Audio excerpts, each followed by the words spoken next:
নবী আকরাম সাল্লাল্লাহু আলাইহি ওয়াসাল্লামের ইতিহাস, সিরাতের ইতিহাস, ইসলামের সোনালী যুগের ইতিহাস যদি আমরা অধ্যয়ন করি, তাহলে সেখানেও আমরা এমন কিছু ঐতিহাসিক মুহূর্তের সন্ধান পাই যেই সময়গুলোতে ইসলাম এবং মুসলমানরা, মুসলিম জাতির নেতৃত্ব সঠিক সিদ্ধান্ত গ্রহণ করেছিল, ফলে তার সুফল অনেক দূর পর্যন্ত বিস্তৃত হয়েছে। উম্মত দীর্ঘদিন পর্যন্ত সেই সকল সিদ্ধান্তের সুফল ভোগ করেছে। সিরাতুন নবী সাল্লাল্লাহু আলাইহি ওয়াসাল্লাম, আল্লাহর নবীর যে জীবন, বিশেষ করে নবী আকরাম সাল্লাল্লাহু আলাইহি ওয়াসাল্লামের নবুয়ত পরবর্তী যে জিন্দেগি 23 বছর, এটাই হলো ইসলামের সর্বোচ্চ মানের সময়, যুগ। দৌরে নবুয়ত, দৌরে রিসালাত, আহদে রিসালাত যেটাই বলি, নবুয়তের যুগ। খায়রুল কুরুনি করনি, নবীজি বলেছেন সর্বশ্রেষ্ঠ এবং সর্বোত্তম যুগটা হলো আমার যুগ। তো সেই খায়রুল কুরুনের মধ্যে সর্বশ্রেষ্ঠ যুগ যেটা, নবী করিম সাল্লাল্লাহু আলাইহি ওয়াসাল্লামের জীবদ্দশার যেই সময়, সেই সময়টাতেও ইসলামের কিছু গুরুত্বপূর্ণ মুহূর্ত সামনে এসেছে। প্রতিটি ক্ষেত্রে নবী আকরাম সাল্লাল্লাহু আলাইহি ওয়াসাল্লাম এক একটা সিদ্ধান্ত গ্রহণ করেছেন। সেই সিদ্ধান্তের মাধ্যমে এটা এক একটা মাইল ফলক তৈরি হয়েছে, যে মাইল ফলককে অনুসরণ করে পরবর্তী উম্মত সেগুলোকে নিজেদের জীবনে অনুসরণীয় দৃষ্টান্ত হিসেবে অনুসরণ করবে।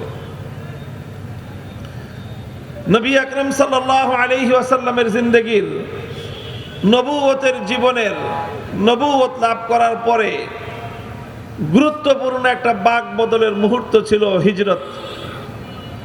হিজরত ইলাল মদিনা। আল্লাহ নবী মদিনা থেকে হিজরত করার সিদ্ধান্ত নিলেন। নবী আকরাম সাল্লাল্লাহু আলাইহি ওয়াসাল্লাম হিজরত করার মতো একটা বড় ধরনের ঝুঁকি নিলেন। হিজরতের বিষয়টা, সিদ্ধান্ত গ্রহণ করাটা খুব সহজ বিষয় ছিল না, চারটিখানি কথা ছিল না। অনেক বড় ঝুঁকি নিতে হয়েছে, অনেক বড় ত্যাগ এবং কোরবানি স্বীকার করতে হয়েছে, অনেক স্যাক্রিফাইস করতে হয়েছে।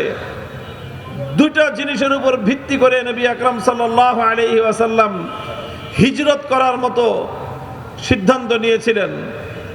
তার মধ্যে একটা ছিল অনেক বড় ঝুঁকি, আর একটা ছিল অনেক বড় ত্যাগ। সিদ্ধান্ত নেওয়ার সময় এই দুটো বিষয়কেই মাথায় রাখতে হয়। প্রয়োজনে ঝুঁকি নিতে হবে। ঝুঁকি নেওয়ার ক্ষেত্রে ভয় করলে সেই জাতি সফল হতে পারে না। ত্যাগ এবং কোরবানি স্বীকার করার মতো মানসিকতা রাখতে হবে। যারা ত্যাগ এবং কোরবানি স্বীকার করতে পারে না, স্যাক্রিফাইস করতে পারে না, শুধুমাত্র নিজের ভোগবিলাসিতার কথাই চিন্তা করে, আরামায়েশের কথাই চিন্তা করে, কষ্টের সম্মুখীন হলেই, বিপদের সম্মুখীন হলেই যারা গুটিয়ে যায়, সেই জাতীয় পৃথিবীতে কোনো বিপ্লব করতে পারে না। নবী আকরাম সাল্লাল্লাহু আলাইহি ওয়াসাল্লাম হিজরত করেছিলেন। কোন জমিন থেকে হিজরত করেছিলেন? খায়রুল বিকাই ফিদ দুনিয়া, এই পৃথিবীতে সর্বশ্রেষ্ঠ ভূমি ছিল পবিত্র মক্কা নগরী। এই পবিত্র মক্কা, যে মক্কার মধ্যে আল্লাহ পাক রব্বুল আলামিনের সবচেয়ে দামি জায়গা জমিনের মধ্যে বাইতুল্লাহিল হারাম, আল্লাহর ঘর, যে মক্কার মধ্যে পৃথিবীতে দ্বিতীয় আর কোনো বাইতুল্লাহ, কোনো কাবা নাই যেটাকে সরাসরি বাইতুল্লাহ বলা হবে। একমাত্র ভূখণ্ড মক্কা যেখানে আল্লাহ পাক রব্বুল আলামিনের ঘর। মসজিদে হারাম যে বাইতুল্লাহকে কেন্দ্র করে গড়ে উঠেছে, 1 রাকাত নামাজ পড়লে 1,00,000 রাকাত নামাজের সওয়াব। পৃথিবীতে দ্বিতীয় আর কোনো ভূখণ্ড এমন নাই। একমাত্র ভূখণ্ড পবিত্র মক্কা, যেখানে বাইতুল্লাহ, মসজিদে হারামকে কেন্দ্র করে হাজার হাজার বছরের অনেক ঐতিহ্য এবং ইতিহাস রচিত হয়েছে। হযরত খলিল ইব্রাহিম আলাইহিস সালাতু ওয়াস সালাম সহ আল্লাহর নবীর পূর্বসূরি বংশধরদের সকল স্মৃতি, সকল ইতিহাস, সুখ দুঃখের হাসি কান্নার অনেক স্মৃতি জড়িয়ে ছিল মক্কার সাথে। নবী আকরাম সাল্লাল্লাহু আলাইহি ওয়াসাল্লামের জন্ম এই মক্কায়, শৈশব কেটেছে মক্কায়, যৌবন কেটেছে এই মক্কায়, নবুয়ত লাভ করেছেন এই মক্কায়, নিজের বাবা মা, নিজের পূর্বপুরুষ সকলে শায়িত আছে এই মক্কার মাটিতে। এই সব কিছু ছিল। রাসূল আকরাম সাল্লাল্লাহু আলাইহি ওয়াসাল্লাম এই সব কিছুকে এক পাল্লায় রেখেছেন। এই সকল সুখের স্মৃতি ত্যাগ করেছেন। এই সকল নিজের আনন্দ ঘন অতীতকে তিনি ত্যাগ করেছেন শুধুমাত্র একটা জিনিসকে সামনে রেখে। মক্কায় সব কিছু থাকলেও যেই দিন তিনি দুনিয়াতে নিয়ে এসেছেন, যেটা তার জীবনের মিশন, যেটা তার জীবনের ভীষণ, যে উদ্দেশ্য বাস্তবায়নের জন্য আল্লাহর নবী দুনিয়াতে প্রেরিত হয়েছেন, সেটা শুধুমাত্র অতীতের স্মৃতিকে আঁকড়ে ধরা নয়। যে আদর্শ নিয়ে তিনি এসেছেন, সে আদর্শ শুধুমাত্র অতীতের স্মৃতি আর গালগল্প নয়। যে আদর্শ নিয়ে তিনি জমিনে এসেছিলেন, সে আদর্শ শুধুমাত্র অতীতের ইতিহাস চর্চা করা নয়, বরং সেই আদর্শ ছিল গোটা উম্মতের জন্য, গোটা মানব সভ্যতার জন্য একটি সুন্দর ভবিষ্যৎ বিনির্মাণ করা। এই জন্য নবী আকরাম সাল্লাল্লাহু আলাইহি ওয়াসাল্লাম সুন্দর ভবিষ্যতের জন্য সুন্দর অতীতকে বিসর্জন দিয়েছেন। মক্কা শহর, বাইতুল্লাহর শহর, মসজিদে হারামের শহর, জমজমের শহর, মাকাম ইব্রাহিমের শহর, নিজের পূর্বপুরুষদের শহর, নিজের জন্মস্থানের শহর, নিজের শৈশব কৈশোর যৌবনের শহর, এই সব কিছু ছাড়ার জন্য রাসূল সাল্লাল্লাহু আলাইহি ওয়াসাল্লাম প্রস্তুত হলেন। অনেক বড় ঝুঁকি ছিল। যাবেন কোথায়? এমন এক দেশে, নতুন এক দেশে তিনি চলে যাচ্ছেন যেখানে তার জন্ম নয়, যেটা তার নিজের সম্প্রদায় নয়, যেটা নিজের জাতি নয়। কিন্তু তারা আশ্বাস দিয়েছে, আল্লাহর নবীর মিশনকে তারা নিজেদের মিশন বানিয়ে নিয়েছে। যাদের সাথে হয়তো রক্তের সম্পর্ক না থাকতে পারে, কিন্তু তাদের সাথে আদর্শের সম্পর্ক। যাদের সাথে বংশীয় সম্পর্ক থাকতে না পারে, তাদের সাথে আদর্শের সম্পর্ক। তাদের সাথে খানদানি সম্পর্ক থাকতে না পারে, তাদের সাথে নিজের মিশন এবং ভিশন বাস্তবায়নের সম্পর্ক। হে উম্মত, তোমাদের নবী মুহাম্মদ আরবি সাল্লাল্লাহু আলাইহি ওয়াসাল্লাম নিজের জন্মভূমি, নিজের রক্তের সম্পর্ক, নিজের খানদানের সম্পর্ক, গোত্রীয় সম্পর্ক, সব সম্পর্কের চেয়ে ঈমানি সম্পর্ককে প্রাধান্য দিয়ে হিজরতের মতো কঠিন সিদ্ধান্ত নিয়েছিলেন। নবী আকরাম সাল্লাল্লাহু আলাইহি ওয়াসাল্লামের জীবনের অত্যন্ত মৌলিক গুরুত্বপূর্ণ জীবনের টার্নিং পয়েন্ট ছিল এই হিজরত। হিজরতুন নবী সাল্লাল্লাহু আলাইহি ওয়াসাল্লাম। এই হিজরতের মধ্যে যেমন ঝুঁকি ছিল, হিজরতের মধ্যে তেমনি ভাবে স্যাক্রিফাইস এবং ত্যাগ ছিল।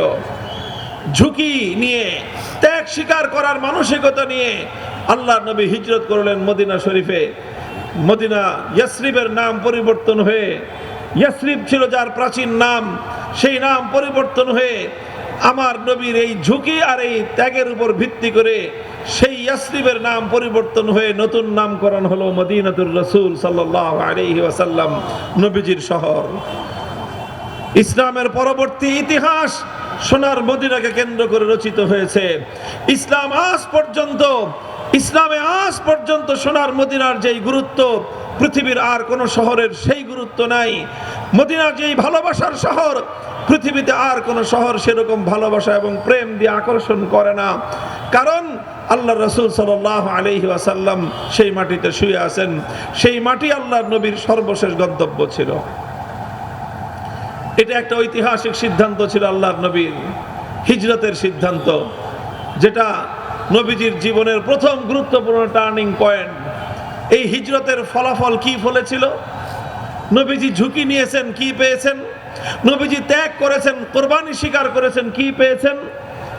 পেয়েছেন হলো এই যে মক্কার জিন্দেগিতে 13 বছর আল্লাহর নবী মেহনত করে করে, নবীজি দাওয়াতের মেহনত করে করে, সমস্ত জুলুম হাসি মুখে সহ্য করে, নিজের সহচরদের উপর জুলুমের স্টিম রোলার পরিচালিত হতে দেখে নিজে বাইতুল্লাহর চত্বরে দাঁড়িয়ে নামাজরত অবস্থায় তার কাঁধের উপর আবু জাহালদের পক্ষ থেকে এনে ফালানো উটের ভুঁড়ির বোঝা বহন করেছেন, গলা রুদ্ধ হয়েছেন, শ্বাসরুদ্ধ হয়ে তার প্রাণ ওষ্ঠাগত হয়েছে।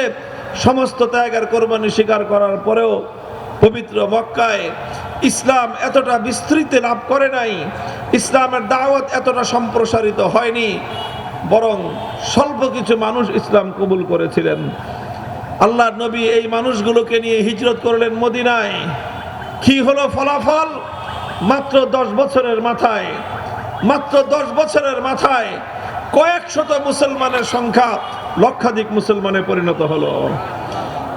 মক্কায় থাকতে আল্লাহর নবীর জন্য, ইসলামের জন্য, নবীর সহচরদের জন্য যেখানে 1 ইঞ্চি ভূমি নিরাপদ ছিল না, 1 ইঞ্চি ভূমি আল্লাহর নবীর আনিত ইসলামের দ্বারা পরিচালিত হচ্ছিল না, সেখানে আল্লাহ নবী হিজরত করে মদিনায় গেলেন। 10 বছরের মাথায় আল্লাহর নবী শুধু মদিনা নয়, বরং 12.5 লক্ষ বর্গ মাইল এরিয়া এমন শান্তি এবং নিরাপদ কায়েম করেছিলেন। 12.5 লক্ষ বর্গ মাইল এরিয়া জুড়ে আল্লাহর পয়গম্বর তার আনিত দ্বীন এবং ইসলামকে এমন ভাবে কায়েম করেছিলেন, 12.5 লক্ষ বর্গ মাইল জুড়ে খেলাফতের শাসন কায়েম হয়েছিল, ইসলামী হুকুমত বাস্তবায়িত হয়েছিল। শহরের পর শহর দূরে 12.5 লক্ষ বর্গ মাইল ইসলামী হুকুমতের আওতায় আল্লাহর নবী এনেছিলেন।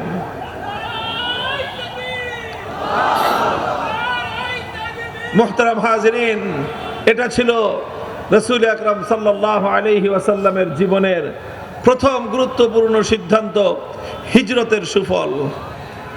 দ্বিতীয় আল্লাহর নবীর গুরুত্বপূর্ণ পাক রব্বুল আলামিন যে কোনো একজন মানুষের ব্যক্তিগত জীবনেও জীবনের কিছু গুরুত্বপূর্ণ পর্ব আল্লাহ সৃষ্টি করে দেন। এটা আল্লাহ পাক রব্বুল আলামিনের ফিতরতের নিজাম, একটা সৃষ্টিগত আল্লাহ পাক রব্বুল আলামিনের একটা কুদরতি ব্যবস্থাপনা, যে মানুষের জীবনে এমন এমন সময় আসে, সেই সময়গুলোতে মানুষের সিদ্ধান্ত মানুষের জীবনে অনেক বেশি প্রভাব সৃষ্টি করে। এটা একজন মানুষের ব্যক্তিগত জীবনেও ঘটে।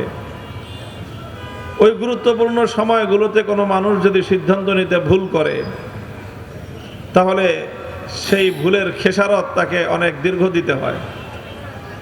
সঠিক সিদ্ধান্ত গ্রহণ করতে পারলে তার অনেক সুফল ভোগ করতে পারে, অনেক সাফল্য অর্জন করতে পারে। আবার সিদ্ধান্ত নিতে ভুল করলে তাকে তার খেসারত গুনতে হয় অনেক বেশি।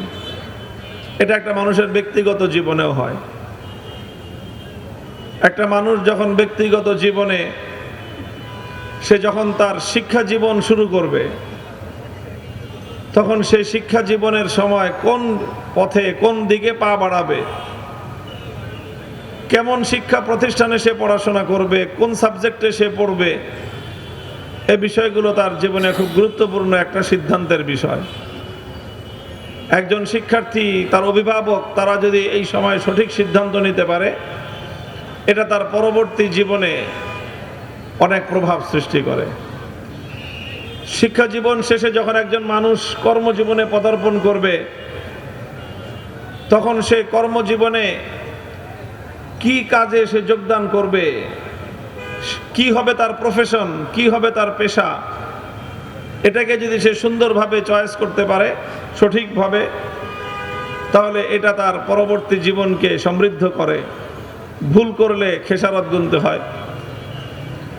একজন মানুষ যখন তার পারিবারিক জীবন শুরু করবে, দাম্পত্য জীবন, সে যদি তখন তার দাম্পত্যের সহযোগী সঠিকভাবে যদি সে নির্বাচন করতে পারে, বিবাহ যদি সঠিক জায়গায় সে করতে পারে, পাত্র পাত্রী যদি সঠিক উপায়ে সঠিকভাবে চিন্তা করতে পারে, নির্বাচন করতে পারে, তাহলে এটা তার পরবর্তী জীবনে একটা প্রভাব অনেক বেশি।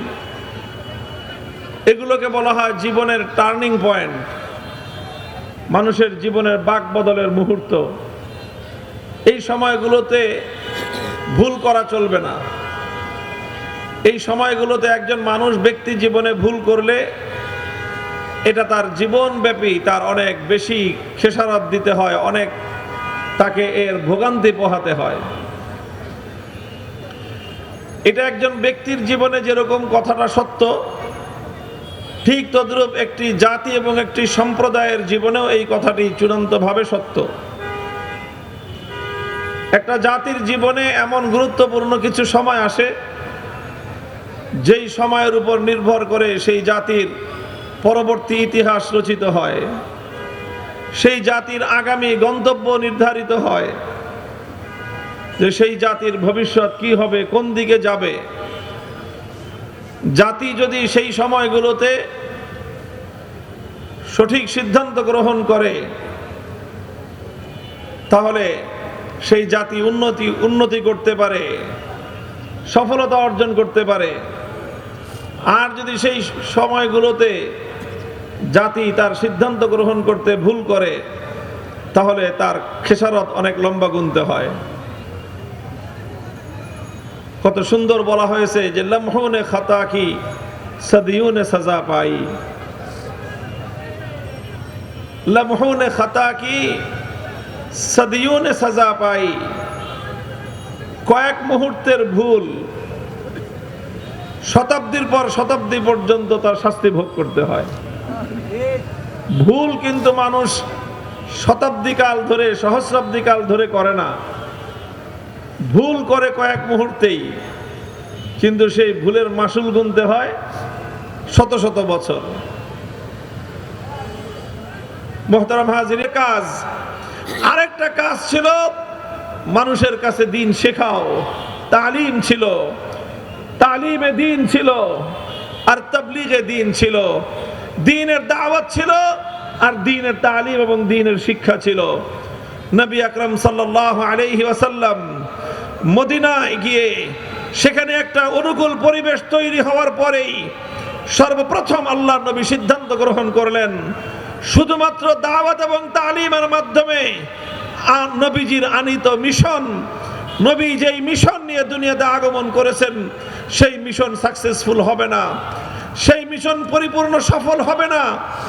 এই জন্য আল্লাহ রাসূল সাল্লাল্লাহু আলাইহি ওয়াসাল্লাম মদিনায় এসে দ্বিতীয় বড় সিদ্ধান্ত গ্রহণ করলেন। সেটা হলো ইসলামের মৌল কর্মসূচির মধ্যে আরেকটি নতুন ধারা তিনি সংযুক্ত করলেন। তিনি আরেকটি নতুন করে মূল কর্মসূচি হাতে গ্রহণ করলেন। ইসলামের তালিম এবং তাবলীগের সাথে সাথে তৃতীয় আরেকটা কাজ উম্মতের হাতে তুলে দিলেন। সেটার নামই হলো জিহাদ, সেটার নামই হলো আল্লাহর দ্বীনকে বিজয়ী করার কর্মসূচি। আমরা এটাকে বলি যে তালিমে দ্বীন ছিল, তাবলীগে দ্বীন ছিল, দ্বীনের শিক্ষা ছিল, দ্বীনের দাওয়াত ছিল। আল্লাহ রাসূল সাল্লাল্লাহু আলাইহি ওয়াসাল্লাম মদিনায় আসার পর এবার দ্বীনের দাওয়াত আর দ্বীনের শিক্ষার পাশাপাশি দ্বীনকে বিজয়ী করবার এই মেহনত তিনি তার কর্মসূচির মধ্যে সংযুক্ত করলেন। তালিমে দ্বীন, তাবলীগে দ্বীনের পাশাপাশি তাগলিবে দ্বীন, দ্বীনকে গালেব করার মেহনত রাসূল সাল্লাল্লাহু আলাইহি ওয়াসাল্লাম সংযুক্ত করলেন। এটা ছিল আল্লাহর নবীর জিন্দেগিতে একটা বড় টার্নিং পয়েন্ট, ইসলামের একটা গুরুত্বপূর্ণ টার্নিং পয়েন্ট। নবী আকরাম সাল্লাল্লাহু আলাইহি ওয়াসাল্লাম এই তাগলিবে দ্বীনের কর্মসূচি যখন যুক্ত করলেন, দ্বীনকে বিজয়ী করবার কর্মসূচি যখন ইসলামের মধ্যে যুক্ত করলেন, ইসলামের শক্তি বৃদ্ধি পেল। ইসলাম একটা শক্তিশালী ধর্মে পরিণত হলো, মুসলমান এক শক্তিশালী জাতিতে পরিণত হলো। মুসলমানদের সামনে বিভিন্ন চ্যালেঞ্জ আসলো, আল্লাহ নবী জিহাদের মাধ্যমে সেই চ্যালেঞ্জগুলোকে তিনি মোকাবেলা করলেন। আল্লাহ নবী সিদ্ধান্ত গ্রহণ করলেন একে একে শত্রুদের সমস্ত ষড়যন্ত্রকে মোকাবেলা করবার সিদ্ধান্ত, শুধুমাত্র জুলুম সহ্য করবার সিদ্ধান্ত নয়। আল্লাহ নবী বদরের রণাঙ্গনে জিহাদ করলেন, মাত্র 313 জন নিয়ে 1000-এর মোকাবেলায় জিহাদ করলেন। উহুদের ময়দানে 700 জন নিয়ে 1000-এর মোকাবেলায় যুদ্ধে অবতীর্ণ হলেন। খন্দকের রণাঙ্গনে 3000 যোদ্ধা নিয়ে দিয়ে 10,000-এর বাহিনীকে মোকাবেলা করলেন। একটার পর একটা যুদ্ধ চলল মদিনার ভিতরে। ইহুদিদের সঙ্গে একটার পর একটা লড়াই করলেন। বনু কাইনুকায়ের সাথে যুদ্ধ হলো, বনু নজিরের সাথে যুদ্ধ হলো, বনু কুরাইজার সাথে যুদ্ধ হলো। আমার নবী যুদ্ধের পর যুদ্ধ করলেন। সোনার মদিনার মসজিদে নববীতে তালিম আর দাওয়াতের মেহনত চলল। জিহাদের রণাঙ্গনগুলোতে, জিহাদের রণাঙ্গনগুলোতে, জিহাদের ময়দানগুলোতে জিহাদ চলল। 7 এবং 8 বছরের মাথায় আল্লাহর নবী মুহাম্মদ আরবি সাল্লাল্লাহু আলাইহি ওয়াসাল্লাম ঐতিহাসিক মক্কা বিজয়ের দ্বার প্রান্তে উপনীত হয়ে গেলেন। আমি ধাপে ধাপে ইসলামের অগ্রগতির বিষয়গুলো আলোচনা করছি। আল্লাহর পয়গম্বরের দ্বিতীয় টার্নিং পয়েন্ট জীবনে যে সিদ্ধান্তের মধ্য দিয়ে হয়েছে সেটা হলো জিহাদ করতে হবে। এতদিন পর্যন্ত আমরা জিহাদ করি নাই, সোজা আঙ্গুলে ঘি উঠানোর চেষ্টা করেছি। দুনিয়াবাসী দেখেছে সোজা আঙ্গুলে ঘি উঠে না। এতদিন পর্যন্ত আমরা আঙ্গুল সোজা রেখেছি। মক্কার 13 বছর অনেক চেষ্টা করেছি, হাতে ধরেছি, পায়ে ধরেছি, অনুনয় করেছি, বিনয় করেছি। এক গালে চর মারলে আরেক গাল পেতে দিয়েছি যে আরেকটা চর মারো, তবুও একটু ঘি দাও। কিন্তু কোনো কথায় ঘি উঠে নাই, কোনো কথায় দুরাচাররা কথা শুনে নাই, কোনোভাবেই তারা আল্লাহর দ্বীনকে আল্লাহর জমিনে কায়েম করবার সুযোগ দেয় নাই। ইসলামের সুশীতল শান্তির সামিয়ানা আল্লাহর জমিনে বিস্তৃত করবার কোনো সুযোগ তারা দেয় নাই।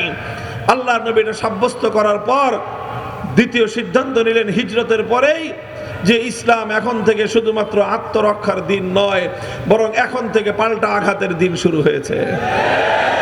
আঘাত করলে এবার আর কাউকে ছাড় দেওয়া হবে না। যে আঘাত করতে আসবে ইসলামের উপর, যে আঘাত করতে আসবে মুসলমানদের উপর, এবার তার হাত ভেঙে গুড়িয়ে দেওয়া হবে। এখন থেকে পাল্টা আঘাত করা হবে। নারায়ে তাকবীর, নারায়ে তাকবীর। দিয়েছি তো রক্ত, খতমে নবুয়তের ইস্যু আমার ভালোবাসার ইস্যু, খতমে নবুয়তের ইস্যু আমার জীবনের ইস্যু। আমি আমার জিন্দেগি কোরবান করতে প্রস্তুত। খতমে নবুয়তের উপর কোনো আঘাত বরদাস্ত করতে আমরা প্রস্তুত না। নারায়ে তাকবীর, আল্লাহু আকবার, নারায়ে তাকবীর, আল্লাহু আকবার। নবীর পরে নবী নাই, সংসদে আইন চাই। নবীর পরে নবী নাই, নবীর পরে নবী নাই, সংসদে আইন চাই। নারায়ে তাকবীর, আল্লাহু আকবার। আগামীর দিনে আমাদের প্রধান বিবেচনার বিষয়গুলোর মধ্যে এটা অন্যতম একটা বিষয় হবে। আমরা আল্লাহ নবীর ইজ্জতের প্রশ্নে কারো সঙ্গে নমনীয়তা প্রদর্শন করতে পারবো না। এই বাংলার মাটি শাহাদাতের রক্ত দিয়ে পবিত্র করা হয়েছে। সবচেয়ে বেশি শাহাদাতের রক্ত গিয়েছে আল্লাহর নবীর আশিক রাসূল উম্মতের রক্ত। শাপলা চত্বরে আমরা রক্ত দিয়ে বিপ্লবের ভিত আমরা তৈরি করেছিলাম। শাপলা চত্বরে রক্ত দিয়ে ফ্যাসিবাদের বিরুদ্ধে লড়াইয়ের সূচনা আমরা করেছিলাম। শাপলা চত্বরে রক্ত দিয়েছিলাম বলে জুলাই বিপ্লব সংগঠিত হয়েছে। সুতরাং শাপলাকে মাইনাস করে আল্লাহ নবীর ইজ্জতের প্রশ্নকে পাশ কাটিয়ে আগামীর বাংলাদেশ নির্মাণ হতে পারে না, নির্মাণ হতে দেব না। নারায়ে তাকবীর, আল্লাহু আকবার। শাপলার হাতিয়ার গর্জে উঠুক আরেকবার, গর্জে উঠুক আরেকবার। শাপলার হাতিয়ার বিশ্ব নবীর অপমান সইবে না রে মুসলমান। নারায়ে তাকবীর, আল্লাহু আকবার। মুহতারাম হাজিরিন, আল্লাহর নবীর জিন্দেগির 3টা টার্নিং পয়েন্ট। আবু বকর সিদ্দিক রাদিয়াল্লাহু তাআলা আনহুর খেলাফতের শুরুতেই 3টা টার্নিং পয়েন্ট। আমার এই বাংলাদেশের মুসলমান, তোমরাও ইতিহাসের বাগ থেকে তোমাদের ইতিহাস পড়ো। আমাদের এই জমিন, এই ভূখণ্ড, এই পবিত্র জন্মভূমি, আমরা ইতিহাসের ঠিক এমনই 2টো বাঁক অতিক্রম করে 3য় বাঁকের সম্মুখীন। আমরা সিদ্ধান্ত নিতে ভুল করা যাবে না। আমাদের প্রথম বাঁক ছিল ইতিহাসের, যেটা আমাদের পূর্বপুরুষরা করেছেন। সেটা হলো আমাদের পূর্বপুরুষরা হিন্দুত্ববাদের আধিপত্যকে মেনে নেন নাই। আমাদের পূর্বপুরুষরা হিন্দুত্ব। হিন্দুত্ববাদের আধিপত্যকে কোনোদিনও এই জমিনে বরদাস্ত করে নেন নাই। আমাদের পূর্বপুরুষরা হিন্দুত্ববাদের আধিপত্যকে কোনোদিনও এই জমিনে বরদাস্ত করে নেন নাই। আমাদের পূর্বপুরুষরা হিন্দুত্ববাদের আধিপত্যকে কোনোদিনও এই জমিনে বরদাস্ত করে নেন নাই। আমাদের পূর্বপুরুষরা হিন্দুত্ববাদের আধিপত্যকে কোনোদিনও এই জমিনে বরদাস্ত করে নেন নাই। বলবেন হুজুর কিভাবে এই কথা বললেন? আমি বলবো তোমরা ইতিহাস পড়ো। 1905 সালে আমার পূর্বপুরুষ, তোমার পূর্বপুরুষ এই মুসলিম জাতিসত্তার ভিত্তিতে মুসলমানদের মাথা উঁচু করে দাঁড়াবার স্বার্থে মুসলমানদের স্বকীয় জাতিসত্তা গঠন করবার অভিপ্রায় আর ইচ্ছা নিয়ে কলকাতার দাদাবাবুদেরকে সালাম জানিয়ে ওদেরকে আধিপত্য খর্ব করে ঢাকার নেতৃত্বে পূর্ব বাংলার উত্থানের জন্য বাংলাকে বিভক্ত করে আলাদা স্বাধীন প্রদেশ গড়ে তুলেছিল। 1905 সালে বঙ্গভঙ্গ হলো, কিন্তু হিন্দুত্ববাদীরা মুসলমানরা জেগে উঠুক, মুসলমানরা স্বনির্ভর হোক, মুসলমানরা স্বকীয় নেতৃত্বের গুণে তারা বলিয়ান হোক, হিন্দু উগ্রবাদীরা কোনোদিন সেটাকে বরদাস্ত করে নেয় নাই। এই রবীন্দ্রনাথ ঠাকুর সহ সাম্প্রদায়িক উগ্র জঙ্গিবাদী গোষ্ঠী তারা সহিংস আন্দোলনের মধ্য দিয়ে মুসলমানদের উত্থানকে ঠেকিয়ে দেওয়ার চেষ্টা করেছিল। বঙ্গভঙ্গ রদ বলা হয় এটাকে। একবার আমরা বঙ্গভঙ্গ করলাম, এরপরে রবীন্দ্রনাথ গান গাইলো, ওমা তোর বদন খালি মলিন হলে মরি হায় হায় রে। অর্থাৎ বাংলা ভাগ হয়ে গেলে রবীন্দ্রনাথ আত্মচিৎকার শুরু করে। বাংলা ভাগ হয়ে মুসলমানরাও যদি হিন্দুদের সঙ্গে পাল্লা দিয়ে আগে বাড়তে থাকে, রবীন্দ্রনাথের কলিজায় আগুন ধরে যায়। রবীন্দ্রনাথ বাংলাদেশের মুসলমানদের উত্থান চায় নাই। রবীন্দ্রনাথ ঠাকুর বাংলার মুসলমানদের উত্থানের বিরুদ্ধে কবিতা রচনা করেছিল। ওটা হলো রবীন্দ্রসঙ্গীত। ইতিহাসের দুর্ভাগ্য আমাদের, ইতিহাসের দুর্ভাগ্য আমাদের, এ জাতির কপালে দুর্ভাগ্য। যেই রচনা, যে সঙ্গীত, রবীন্দ্রসঙ্গীত তৈরি হয়েছিল মুসলমানদের উত্থান রোধ করার জন্য, যে সঙ্গীত রচিত হয়েছিল মুসলমানদের ঢাকা বিশ্ববিদ্যালয়ে প্রতিষ্ঠার সংগ্রামকে কলুষিত করবার জন্য, যে সঙ্গীত রচিত হয়েছিল এই বাংলার মুসলমানরা মাথা উঁচু করে দাঁড়াবার জন্য, সেই সঙ্গীত যেটা মুসলমানদের বিরুদ্ধে রচিত হলো, যেই সঙ্গীত এই বাংলার বিরুদ্ধে রচিত হয়েছিল, পরবর্তী অযোগ্য নেতারা, অযোগ্য নেতৃত্ব, দেশ বিরোধী, জাতি বিরোধী, জাতির স্বাধীনতা বিরোধী, জাতির ঐতিহ্য বিরোধী কুলাঙ্গার গোষ্ঠী সেই রবীন্দ্রসঙ্গীতকে বাংলাদেশের জাতীয় সঙ্গীতের মর্যাদা দিয়ে দেশ এবং জাতিকে কলঙ্কিত করেছিল। আজ এই কথাগুলো আমাদেরকে বলতে হচ্ছে। এটা আমাদের ঐতিহাসিক প্রশ্ন। কোন একটা দেশের জাতীয় সঙ্গীত সেই দেশের চেতনা পরিপন্থী হতে পারে না। জাতীয় সঙ্গীত হবে সেই জাতির চেতনার বাহী, সেই জাতির চেতনার ধারক বাহক হতে হবে। আজ আমাদের কাদের উপর রবীন্দ্রসঙ্গীতকে যেটাকে চাপিয়ে দেওয়া হয়েছে জাতীয় সঙ্গীত হিসেবে, আমরা তার ঐতিহাসিক প্রেক্ষাপট আলোচনা করে বলতে পারি এই সঙ্গীত আমাদের জাতীয় চেতনার বাহী নয়, বরং এই সঙ্গীত আমাদের জাতীয় ঐতিহ্যের সঙ্গে সরাসরি সাংঘর্ষিক। কাজে আজ নতুন বন্দোবস্তের বাংলাদেশে আমরা সবকিছু নতুন চাই। একটি বাংলাদেশের শত শত বছরের ইতিহাস এবং ঐতিহ্যকে ধারণকারী একটি নতুন জাতীয় সঙ্গীত চাই আমরা। মুহতারাম হাজিরিন, বলতেছিলাম সেই 1905 সালে যখন তারা আমাদের বিরুদ্ধে ষড়যন্ত্র করে স্বাধীন পূর্ব বাংলার স্বকীয় উত্থানের বিরুদ্ধে ষড়যন্ত্র করেছিল, 1947 সালে আমাদের পূর্বপুরুষরা তার দাঁত ভাঙ্গা জবাব দিয়ে দিয়েছে। 47 সালে আমরা দিল্লির গোলামি মানি নাই, আমরা কলকাতার সঙ্গে থাকি নাই। আমরা বলেছি আমরা তোমাদেরকে দেখেছি, তোমরা আমাদের উন্নতি বরদাস্ত করো না, তোমরা আমাদের উন্নতি দু চোখে দেখতে পারো না, সুতরাং তোমরা আলাদা আমরা আলাদা। দেশ বিভক্ত করে দিল্লির গোলামির জিঞ্জির 47-এ আমরা ছিন্ন করেছিলাম। 47-এর পরাজিত দিল্লি আবার চেষ্টা করেছিল তার সেবা দাসদের কাঁধের উপর ভর করে আমার স্বাধীন বাংলাকে আবার গোলামির জিঞ্জিরে আবদ্ধ করতে। কথা বলেন ঠিক না বেঠিক? 1971 সালে ছিল আমাদের দ্বিতীয় টার্নিং পয়েন্ট। সেই দ্বিতীয় টার্নিং পয়েন্টে আমার বাংলাদেশ সঠিক সিদ্ধান্ত গ্রহণ করেছিল পশ্চিম পাকিস্তানি খান পাঠানদের সঙ্গে আমরা একটা জাতীয় স্বার্থ নিয়ে ঐক্যবদ্ধ হয়েছিলাম। আমাদের কাছে ছিল ইসলামের স্বার্থ, আমাদের কাছে ছিল উম্মার স্বার্থ, আমাদের কাছে ছিল আমাদের হাজার বছরের পূর্বপুরুষদের ইচ্ছা, অভিপ্রায়, তাদের আকাঙ্ক্ষা এবং তাদের প্রত্যাশা যে আমরা আল্লাহর কোরআনের আইনের দ্বারা শাসিত হতে চাই। এই আশা আকাঙ্ক্ষা নিয়ে 47-এ পাকিস্তানের সঙ্গে আমরা যোগ দিয়েছিলাম। 24 বছর পর্যন্ত পাক হানাদার বাহিনী, পশ্চিম পাকিস্তানি স্বৈর শাসকরা আমাদের সঙ্গে কোনোদিন ভ্রাতৃত্বের আচরণ করে নাই। আমাদের সঙ্গে বারবার ওরা প্রভুত্বের আচরণ করতে চেয়েছে। ওরা আমাদেরকে ইসলামী নিজাম দেয় নাই, ওরা আমাদেরকে আল্লাহর কোরআনের শাসন দেয় নাই। ওরা কোরআনের শাসন কায়েম করবার প্রতিশ্রুতি দিয়ে পাকিস্তান কায়েম করবার পর 24 বছর পর্যন্ত গাদ্দারি আর বিশ্বাসঘাতকতা করেছে। ইতিহাসের সঠিক মুহূর্তে এসে বীর বাঙালি জাতি 71-এ মুক্তিযুদ্ধের সিদ্ধান্ত নিয়েছিল। এটা ছিল বাংলাদেশের বাক বদলকারী দ্বিতীয় ইতিহাস। মুহতারাম হাজিরিন, 71 এবং 47 দুটি বাক বদলের সঠিক সিদ্ধান্তের পর আমরা এসে আবার ইতিহাসের এক করুণ সন্ধিক্ষণে পড়ে গিয়েছিলাম।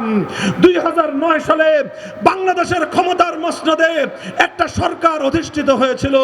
যেই সরকার বাংলার মানুষের স্বার্থের জন্য প্রতিষ্ঠিত হয় নাই, যেই সরকার এদেশের ইসলাম রক্ষার জন্য প্রতিষ্ঠিত হয় নাই, যেই সরকার এদেশের উন্নতির জন্য প্রতিষ্ঠিত হয়েছিল না, যে সরকার প্রতিষ্ঠিত হয়েছিল এই দেশটাকে আরেকটা দেশের করদ রাজ্যে পরিণত করবার জন্য, যেই সরকার প্রতিষ্ঠিত হয়েছিল আমার বাংলাদেশের অর্থনীতির ভিত ধ্বংস করে দিয়ে আরেকটি দেশের হাতে আমার দেশের অর্থনীতির বাণিজ্য তুলে দেওয়ার জন্য। আর আমার দেশের ঐতিহ্য, ইসলামের গৌরব ধ্বংস করাই ছিল তার নীল নকশা। আলেম ওলামাদেরকে ধ্বংস করা, ওলামায়ে কেরামের নেতৃত্বকে ধ্বংস করাই ছিল তাদের প্রধান লক্ষ্য। এরপরে আমরা 15 বছর পর্যন্ত তাদের বিরুদ্ধে লড়াই করলাম। এই লড়াইয়ে সবচেয়ে বেশি রক্ত দিয়েছে যারা, তারা হলো শাপলা চত্বরের বীর যোদ্ধারা। এই লড়াইয়ে সর্বপ্রথম জীবন দিয়েছে যারা, তারা হলো শাপলা চত্বরের যোদ্ধারা। এই লড়াইয়ে সর্বপ্রথম মোকাবেলায় বুক চিতিয়ে দাঁড়িয়ে গিয়েছিল যারা, তারা হলো আল্লামা আহমদ শফি, তারাই হলো আল্লামা জুনায়েদ বাবুনগরীরা। মুহতারাম হাজিরিন, আমরা বারবার তাদের বিরুদ্ধে রুখে দাঁড়িয়েছি। 2013-তে রক্ত দিয়েছি আমরা, 2021-এ জীবন দিয়েছি আমরা, কারাবরণ করেছি আমরা, নির্যাতিত হয়েছি আমরা, লাঞ্ছিত হয়েছি আমরা। এরপরে গিয়ে 2024-এর জুলাই বিপ্লবের পাটাতন তৈরি হয়েছে।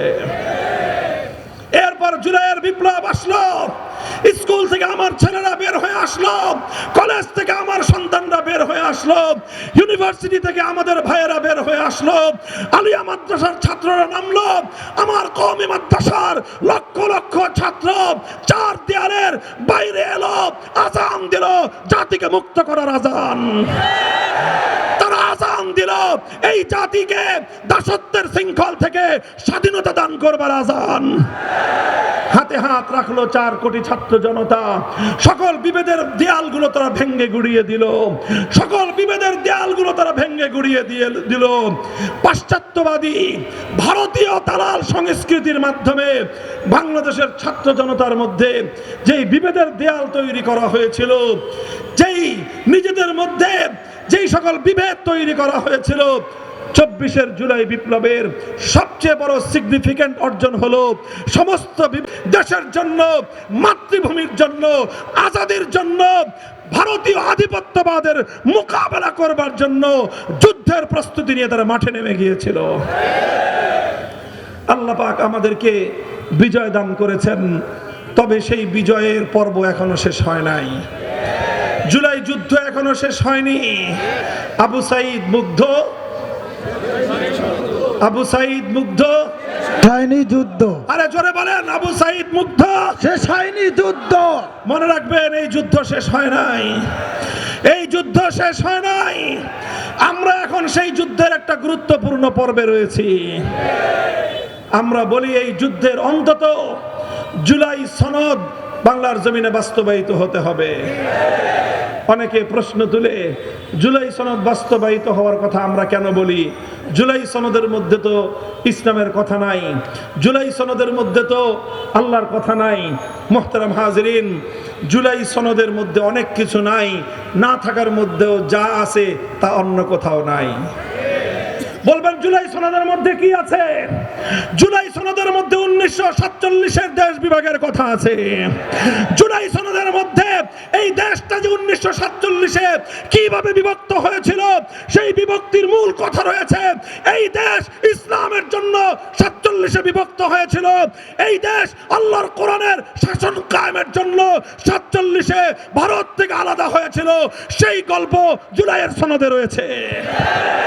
নারায়ে তাকবীর, আল্লাহু আকবার। জুলাই সনদের বাস্তবায়ন করতে হবে, করতে হবে। জুলাই সনদের বাস্তবায়ন করতে হবে, করে দাও। নারায়ে তাকবীর, আল্লাহু আকবার। 2 নম্বর হলো জুলাই সনদের মধ্যে 71-এর মুক্তিযুদ্ধের গল্প আছে। 71-এর জুলুমের বিরুদ্ধে, বৈষম্যের বিরুদ্ধে লড়াইয়ের কথা জুলাই সনদের মধ্যে আছে। সুতরাং 47-কে ধারণ করে জুলাই সনদ, 71-কে ধারণ করে জুলাই সনদ। এরপরে আছে কি? এরপরে আছে 2013 সালের শাপলা চত্বরে আমার আর তোমার ভাইদের নবী প্রেমের সংগ্রামে অকাতরে জীবন দেওয়ার ইতিহাসের কথা। বাংলাদেশের আর কোন রাষ্ট্রীয় গল্পে, বাংলার আর কোন রাষ্ট্রীয় ইতিহাসের মধ্যে নবী প্রেমিক ইসলামী জনতার আত্মত্যাগ এবং কোরবানিকে স্বীকৃতি দেওয়া হয় নাই। আমাদের অনেক বঞ্চনা, আমাদের অনেক দুঃখ, অনেক বঞ্চনার ইতিহাস রয়েছে। এবার সেই সকল বঞ্চনা এবং দুঃখ ঘুচানোর সময় এসেছে। জুলাই সনদের মধ্যে 2013 সালের শাপলা চত্বরের দুঃখ গাথা আছে। মুহতারাম হাজিরিন, সর্বশেষ জুলাই সনদের মধ্যে 2024-এর জুলাই বিপ্লবে আমাদের সকলের সম্মিলিত অংশগ্রহণের কথা রয়েছে। সুতরাং আমি মনে করি জুলাই সনদ বাস্তবায়নের মধ্য দিয়ে শাপলা চত্বরকে স্বীকৃতি প্রদান করা হয়। জুলাই সনদ বাস্তবায়নের মধ্য দিয়ে 1947 সালের দেশ বিভাগের মূল সূত্রকে আবার স্মরণ করিয়ে দেওয়া হয়। জুলাই সনদের মাধ্যমে এই দেশটা 47-এ কেন দিল্লির অন্তর্ভুক্ত হলো না, কেন ভারতবর্ষের অন্তর্ভুক্ত হলো না, কেন 47 সালে এই দেশটা ভারত থেকে আলাদা থাকলো, সেই ইতিহাস স্মরণ করায় দিবে যুগ যুগান্তর পর্যন্ত জুলাই সনদ। মুহতারাম হাজিরিন, জুলাই সনদ বাস্তবায়িত হলেই আমাদের যুদ্ধ শেষ হয়ে যাবে না, বরং জুলাই সনদ বাস্তবায়িত হলে আমরা যেটা আশা করছি সেটা হলো আগামীর দিনে আমাদের জন্য এটা হুদায়বিয়ার সন্ধির মতো একটা ভিত্তি হয়ে থাকবে। হুদায়বিয়ার সন্ধি যেভাবে মুসলমানদের জন্য মক্কা বিজয়ের দুয়ার উন্মুক্ত করে দিয়েছিল, জুলাই সনদের বাস্তবায়ন বাংলার মাটিতে ইসলামী বিপ্লবের দুয়ার খুলে দেবে, ইসলামী বিপ্লবের দুয়ার খুলে দেবে ইনশাআল্লাহ। নারায়ে তাকবীর, আল্লাহু আকবার। নারায়ে তাকবীর, আল্লাহু আকবার। জুলাই সনদের বাস্তবায়ন করতে হবে, করতে হবে। নারায়ে তাকবীর, আল্লাহু আকবার। মুহতারাম হাজিরিন, আমার আজকের আলোচনার মূল ধারাবাহিকতা হলো আমি আল্লাহর পয়গম্বরের জিন্দেগীর সিরাতুন নবীর 3টি তাৎপর্যময় গুরুত্বপূর্ণ ঘটনার আলোচনা করেছি। শিক্ষার্থী বন্ধুগণ, স্টুডেন্ট ভাইয়েরা, ছাত্র তালেবে ইলম, জ্ঞান গবেষণা যারা করেন, ইতিহাসের পাঠক যারা, তারা আল্লাহর নবীর জিন্দেগীর গুরুত্বপূর্ণ এই 3টি টার্নিং পয়েন্ট বিশেষ বিবেচনা করবেন। এরপরে আবু বকর সিদ্দিক রাদিয়াল্লাহু তাআলা আনহুর জীবন থেকে 3টি তাৎপর্যময় ঘটনার সাদৃশ্য আমি তার সঙ্গে দেখিয়েছি। এই 2 বিষয়কে, ইতিহাসের 2টি পর্বকে সামনে রেখে আমি আমার জাতির 3টি গুরুত্বপূর্ণ ইতিহাসকে সামনে আনলাম। 1 নম্বর হলো ভারতীয় আধিপত্যবাদ থেকে 1905 সাল থেকে 1947 পর্যন্ত দীর্ঘ সংগ্রামের মধ্য দিয়ে ভারতীয় আধিপত্যবাদ, হিন্দুত্ববাদ থেকে মুক্ত হয়ে স্বাধীন স্বকীয় মুসলিম জাতিসত্তার বিকাশ এবং উন্মেষ ঘটাবার ইতিহাস। এটা হলো প্রথম টার্নিং পয়েন্ট। এক্ষেত্রে আমরা সফল ইতিহাস রচনা করেছি। দ্বিতীয় ছিল 1971-এর মহান মুক্তিযুদ্ধ, যার মাধ্যমে আমরা বার্তা দিয়েছি শুধু মুসলমান নামধারী হলেই চলবে না, শুধু ইসলামের নাম ধারণ করলেই চলবে না, যারা আল্লাহর কোরআনের শাসন কায়েম করবার স্বপ্ন দেখিয়ে, যারা আল্লাহর কোরআনের শাসন ব্যবস্থা উপহার দেওয়ার ওয়াদা এবং অঙ্গীকার করে কোরআনের শাসন কায়েম করে না, তারা আমাদের দৃষ্টিতে জাতীয় গাদ্দার, জাতীয় বেঈমান। আমার পরিষ্কার বার্তা, আগামী দিনে আমার এই বাংলার মাটিতে কোরআনের শাসন কায়েম করবার প্রতিশ্রুতি দিয়ে এমন কেউ যদি আবার পিছু টান দেওয়ার চেষ্টা করে, আমরা তাকেও পরাজিত পাক হানাদার বাহিনীর মতো জাতীয় গাদ্দার বলতে আমাদের বুক এতটুকু কেঁপে উঠবে না। কথা পরিষ্কার। এটা ছিল আমাদের ইতিহাসের 2 নম্বর বাকবদল, 2 নম্বর টার্নিং পয়েন্ট। আর 3 নম্বর টার্নিং পয়েন্টে এখন আমরা অবস্থান করতেছি, যার গুরুত্বপূর্ণ একটা পর্ব সমাপ্ত হয়েছে, আর চূড়ান্ত পর্বটা আমাদের সামনে আছে।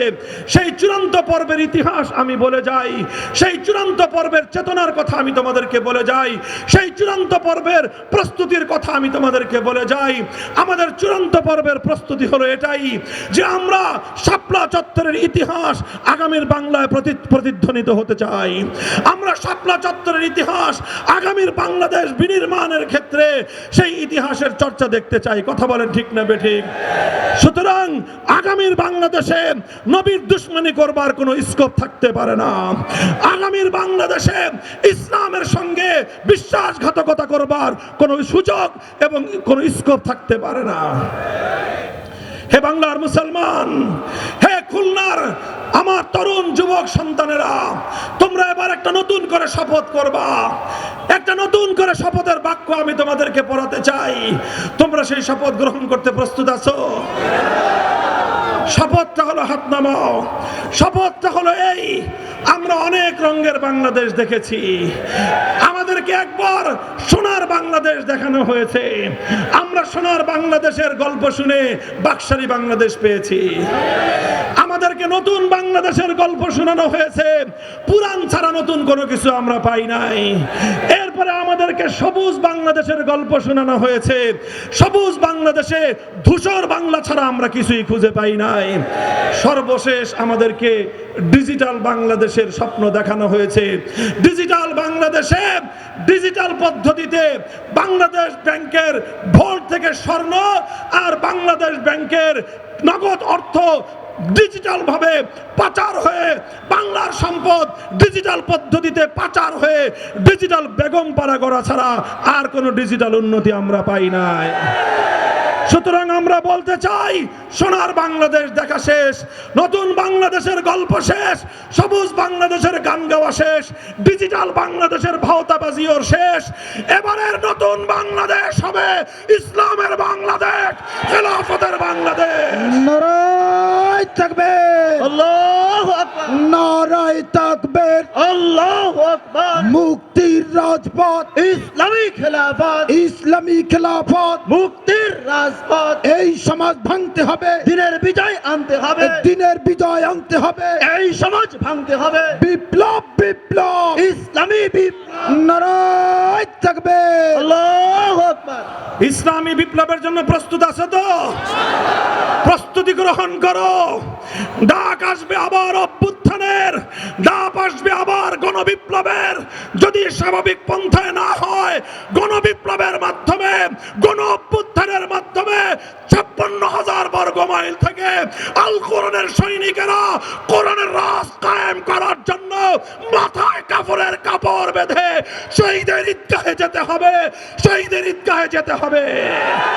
নারায়ে তাকবীর, আল্লাহু আকবার। দিয়েছি তো রক্ত, আরো দেব রক্ত, দিয়েছি তো রক্ত, আরো দেব রক্ত। হয়তো খেলাফত, নয়তো শাহাদাত, নয়তো শাহাদাত, হয়তো খেলাফত। নারায়ে তাকবীর, আল্লাহু আকবার। ইনশাআল্লাহ প্রস্তুতি গ্রহণ করেন, রাজনৈতিক প্রজ্ঞা অর্জন করেন, রাজনৈতিক দূরদর্শিতা অর্জন করেন, বুকে সাহস এবং হিম্মত সঞ্চয় করেন। ইনশাআল্লাহ আগামীর বিশ্ব ইসলামের বিশ্ব। পশ্চিমা সকল আধিপত্যবাদী শক্তি, স্থানীয় সকল আধিপত্যবাদী শক্তির কবর রচিত হয়ে সেই কবরের উপর ইসলামের হেলালি নিশান উদ্দিন হওয়ার দিন সমাগত। নাসরুম মিনাল্লাহি ওয়া ফাতহুন করিব ওয়া আখিরু দাওয়ানা আলহামদুলিল্লাহি রাব্বিল আলামিন। সুবহানাল্লাহি ওয়া বিহামদিহি সুবহানাকাল্লাহুম্মা বিহামদিক আশহাদু আন লা ইলাহা ইল্লা আনতা আস্তাগফিরুকা ওয়া আতুবু ইলাইক يا حي يا قيوم برحمتك نستغيث أصلح لنا شأننا كله ولا تكلنا إلى أنفسنا طرفة عين إله العالمين رب العالمين শাইখুল হাদিস স্মৃতি পাঠাগারের উদ্যোগে আয়োজিত আজকের এই আজিমুল শান মাহফিলকে আপনি কবুল ফরমান। আয় আল্লাহ, আমাদের প্রাণ প্রিয় মুরব্বী হযরত মাওলানা রফিকুর রহমান রাহিমাহুল্লাহর স্মৃতিতে আল্লাহ আজকে আমাদের এই আয়োজন। আল্লাহ প্রতি বছর তিনি মাহফিলে থাকতেন, আজ তিনি আমাদের মাঝে নেই। আল্লাহ হযরতের কবরকে আপনি জান্নাতের বাগান বানিয়ে দিন। আল্লাহ জান্নাতুল ফিরদাউসের আলা মাকাম থেকে নসিব ফরমান। ইলাহুল আলামিন আমাদের দোয়াকে আপনি কবুল করুন। আল্লাহ এই খানজাহানের পবিত্র মাটি, শাহজালাল শাহ মাকদুমদের পবিত্র ঘাটি, আল্লাহ তিতুমির শরীয়তুল্লাহর এই মাটি, আল্লাহ এই মাটি শত শত বছর ধরে আমাদের পূর্বপুরুষরা আল্লাহ অশ্রু ঘাম আর রক্ত দিয়ে সিঞ্চিত করেছে। আল্লাহ এই মাটিতে আপনি ইসলামের সোনালী ফসল ফলান। আল্লাহ কোরআনের রাজ কায়েম করার তৌফিক